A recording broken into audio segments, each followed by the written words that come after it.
Hey guys, welcome back to our channel. In this tech tutorial video, we're going to show you where you can check the project ownership in your projects on GanttPro, as well as change that ownership for the given project. So let us dive into this. So navigate to your project on GanttPro.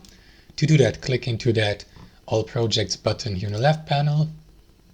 Select the project. Let me go with that one here.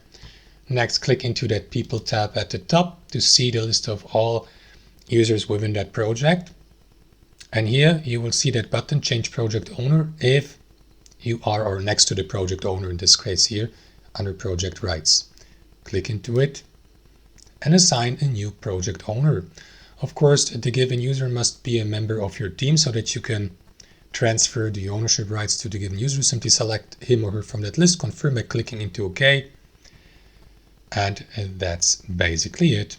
Thanks for watching. Hope you enjoyed it, got some value from it, and we'll see you next time on our channel.